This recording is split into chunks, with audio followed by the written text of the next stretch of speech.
In this episode of Idle Gossip, Broadway's bumpin' bonanza. Dreams plus drive equals destiny. Madonna's musical metamorphosis.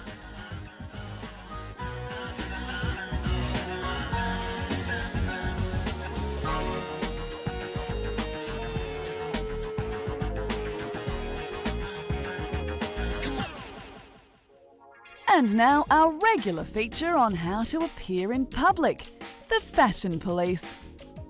Dan Aykroyd seems to be still trying to get out from behind the memory of Elwood Blues. Just check out the sunglasses. And his fashion sense seems to be stuck in the same era as the film. A baseball cap teamed up with baggy leather and a tie? Yuck! Fashion faux pas all the way.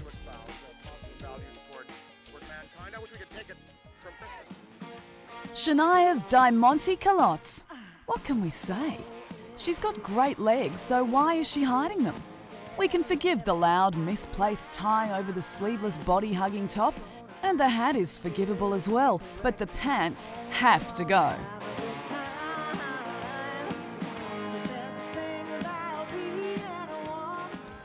John C. Reilly, finally someone who has an ensemble that works.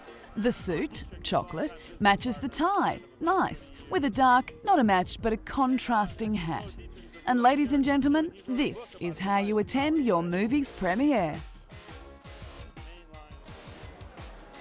Not everyone at the Aviator premiere had the same class. Gwen Stefani, normally stunning, tonight lucks out in a gown that resembles pink bed sheets gathered for the washing machine. And the fright wig! How many people had a go at it? This mark will stay in her Fashion Police report card for some time to come. Yeah, exactly. Soprano star Steven Van Zandt in a coat made out of a carpet. We're not even going to comment on such an atrocity. However, the unpleasant scarf is so retro, we're not letting him get away scot-free. Steven, why can't you be more like lovely Alicia Keys? Alicia has a go at a coat with style and flair. It's made of something that we're really assuming is imitation snakeskin. And if it is made of vinyl, just what is it doing to the ozone layer? Jennifer Lopez, is that a shower cap? Also shows her bad taste with this disco vest. Nice buns. And her loyal fans agree. They get younger every year.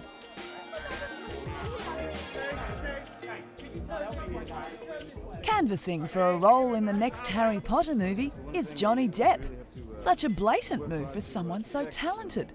Unless, of course, he actually put the ensemble together in all seriousness. It's all fine for a lark or a costume ball, but not a movie premiere. Take a hint, stars. Get a stylist or get a label. Thank you.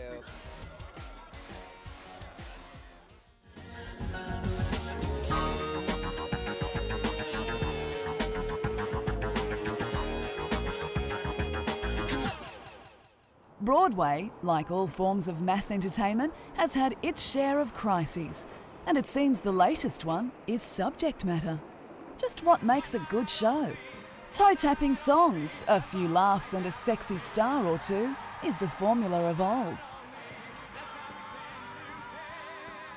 But now in the days of soaring ticket prices and costly production fees, the producers are turning to the top rock stars of yesterday to remake and remodel their songs into musicals, and audiences love it.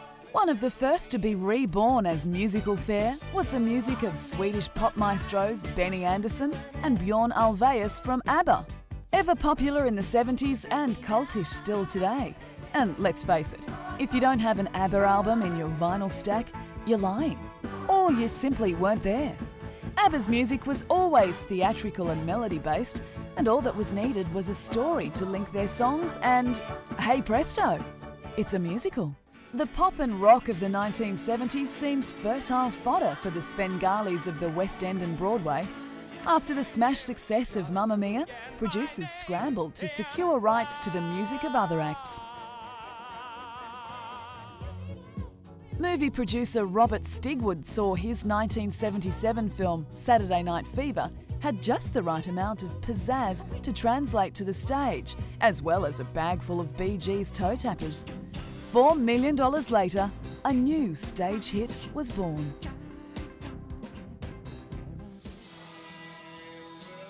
Another group who had the popularity, cult following and musical theatricality of ABBA was rock band Queen.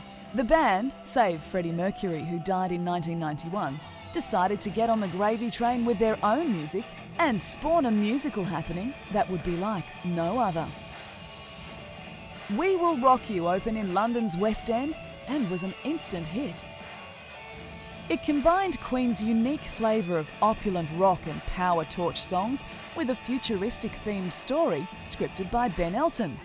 Throw in rock concert-styled lighting and visual displays, and voila, another musical.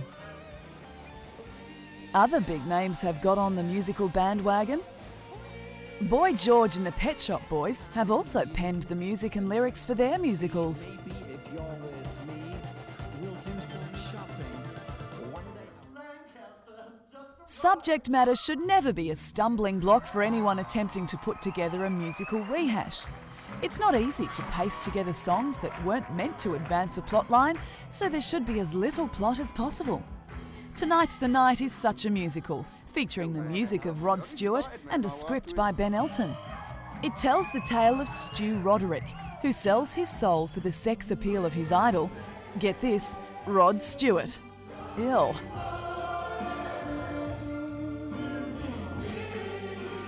The possibilities for stage musicals are endless. All you really need is a few good songs and some kind of plot to link them. That formula also equates to an endless list of really half-baked musicals as well. It really depends on what you're looking to spend your hard-earned money on. That's why we at Idle Gossip have designed the Musical-O-Matic. Say you want to go see one of these pop culture mass-produced, repackaged greatest hits rehash musicals, but you're not sure which one.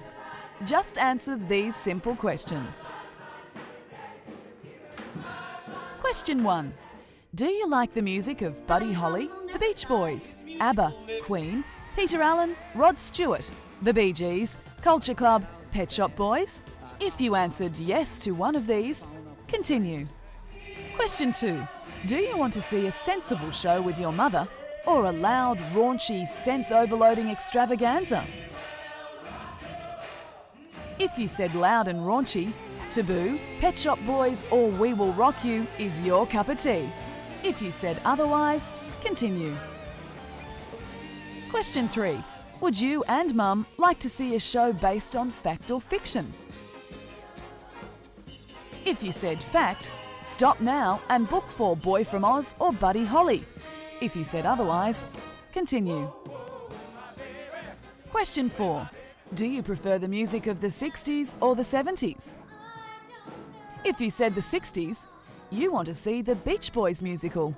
If you said otherwise, continue. Question 5. Can you really handle sitting through Rod Stewart's back catalogue of songs? Be honest.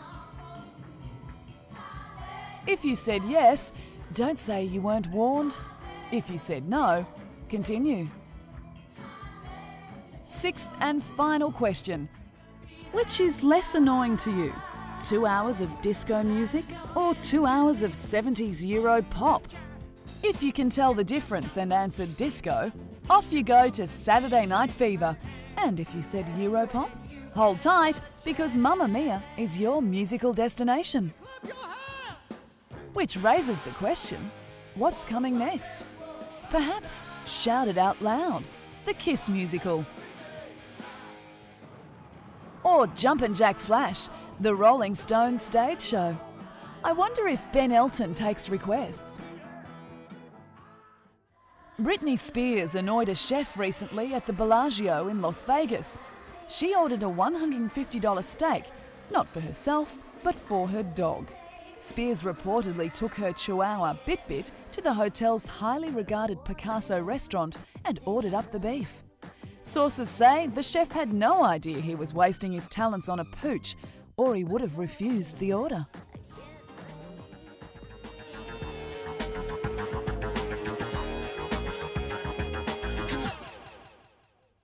California Governor Arnold Schwarzenegger, while on the campaign trail, made much of his rags to riches background. Arriving in America from Austria in the 1970s, he transformed himself from a bricklayer come bodybuilder to a box office movie star and wealthy businessman. I have a headache. It might be a tumor. And Tinseltown is fertile with this kind of rags to riches story. Humanity will suffer with me. Danny Devito, like most, struggled to get his first break. He occasionally slept on crosstown buses, the only shelter he could afford, often using his last small change to call his agent, hoping for a job offer.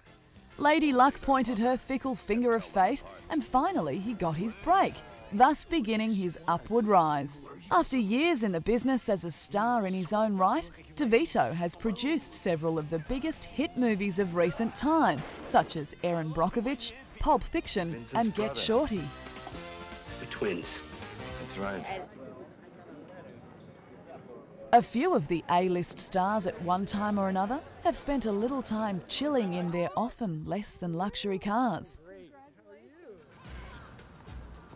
Jim Carrey came from a background full of struggle, having to drop out of school at 16 to work as a janitor when the family's financial situation declined.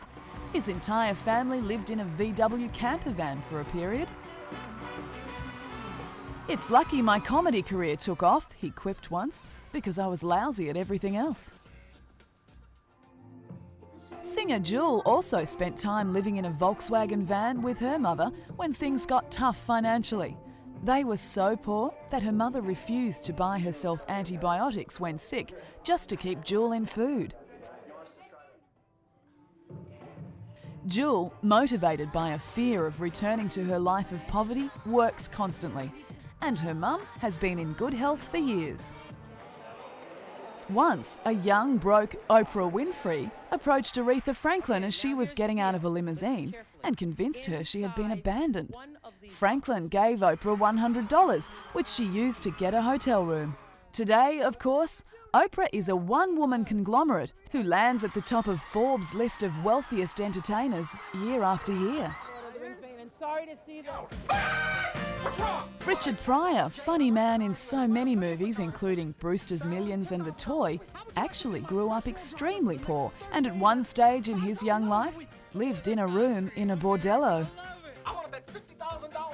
Shania Twain grew up so poor, her family home went without heating. Shania admits she went hungry often, having to hide the fact she had no lunch at school. Today, Twain is very active with Second Harvest, a charity that helps feed hungry children, which makes her rags to riches story all the more inspiring.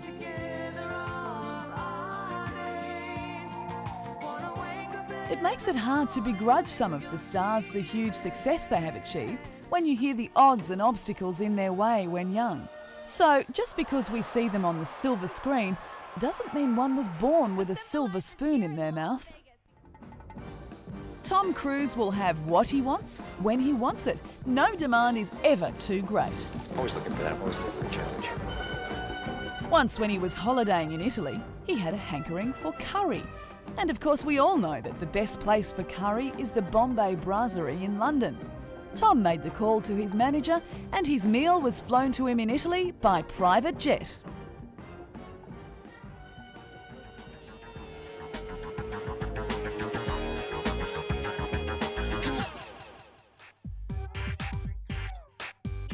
There's one star that has been credited with putting the cell back into celebrity, and that star is Madonna.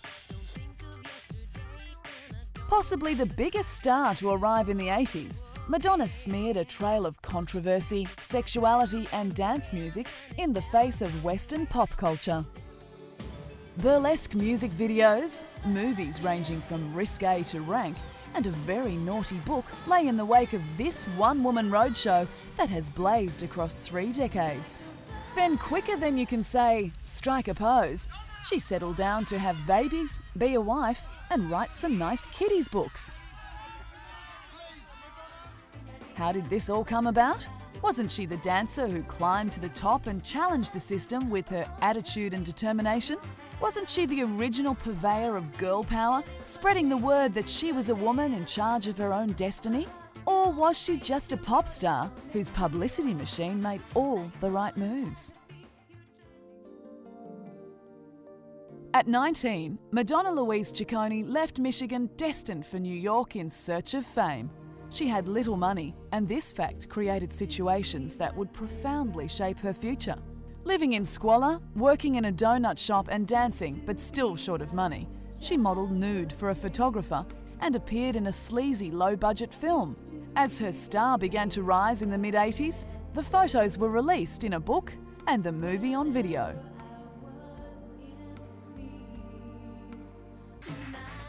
Madonna tried to stop both, but failed. But the free publicity it earned her worked in her favour, and Madonna's taboo-busting role in pop culture was cast. She was catapulted to stardom in 1983 with her first album. Her sex appeal, looks and style made her a hot new talent, and by 1985, her boy toy image was synonymous with nightclub chic and rebellious youth. Girls wanted to look like her, boys wanted to be her friend. Parents disapproved. Who was this lacy trollop darkening their children's stereos with her whinging and staining their clean minds with such lurid suggestions of promiscuity? The press loved her, and she was married in 1985 to Sean Penn. Madonna and Sean created mayhem wherever they went. They were coined the Poison Pens due to Sean's compulsion to attack and assault photographers at random. Rumoured to have been less than patient with his wife, Madonna and Penn divorced in 1988. Her career then went into overdrive. Madonna made a habit of releasing a single every 6 months between album releases, thus keeping her name in the charts. It was her relationships that kept her in the headlines. She had dalliances with Warren Beatty and a rumoured liaison with Sandra Bernhardt. Independent all the way, Madonna got pregnant to her trainer, Carlos Leon, giving birth to daughter Lourdes as a single mother. A second marriage to filmmaker Guy Ritchie has also produced a second child, Rocco. What if at a key moment in the game, my uniform bursts open and, oops, my bosoms come flying out? You think there are men in this country who ain't seen your bosoms? Madonna always wanted to be a movie star, and she has made over 15 films, including the most successful documentary concert movie of all time, In Bed with Madonna. You're sweating and you smell. Did I hurt you? Though winning a Golden Globe for her role of Evita in the film musical, Wish me luck. Madonna starred in 2 of the widely touted worst movies of all time. Shanghai Surprise, which co-starred Sean Penn, her husband at the time, and Swept Away, directed by her current husband, Guy Ritchie. Madonna, like the rest of us, isn't getting any younger, but she still maintains the physique of her chart-topping self through practice of yoga and her mind free of nagging trivialities through study of the Kabbalah. I'd like to express my extreme point of view. I'm not a Christian and I'm not a Jew. Despite these disciplines, her recent music and movie successes have been checkered. However, her children's books have been well received, and she recently announced she was starting a merchandising line of dolls, apparel and home decor as a tie-in to her best-selling children's book, The English Roses. The sex book was about me and saying, hey, look at me, and the children's books were about, hopefully, imparting some wisdom to people, to children. Madonna will probably never stop expressing herself, or fade away like so many other pop icons. She's just too good at doing exactly what she pleases and being whatever she wants to be. Make me feel good.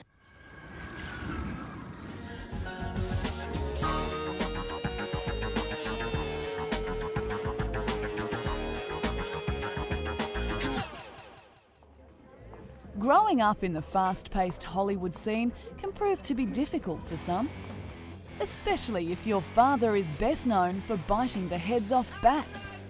The Osbournes really know how to get the press's notice. It would be difficult to find a more wild show business family. It all began with heavy metal patriarch Ozzy, who got the wild time started in the 80s, having been arrested for strangling wife Sharon while drunk. At 17, Jack, who was already a fast-paced club identity, much like a chubby, curly-haired male Paris Hilton, became addicted to prescription painkillers and attempted suicide, then finally entered rehab. He's still found on the party scene. Whether his trip to rehab has had any effect is anyone's guess. Kelly, who has followed Dad into the rock world and tasted the temptations of rock star nightlife, has reportedly suffered her first nervous breakdown from the pressure of being an Osbourne. Poor dear. Charlie Sheen has always been open about his years of excesses. The actor has been arrested on separate occasions for drunk driving and assault on an ex-girlfriend. The wild ride didn't stop there for Charlie, who also made no secret of his penchant for dating the occasional porno queen. Johnny Depp's bad boy boozy past is well documented from his early years as a box office star.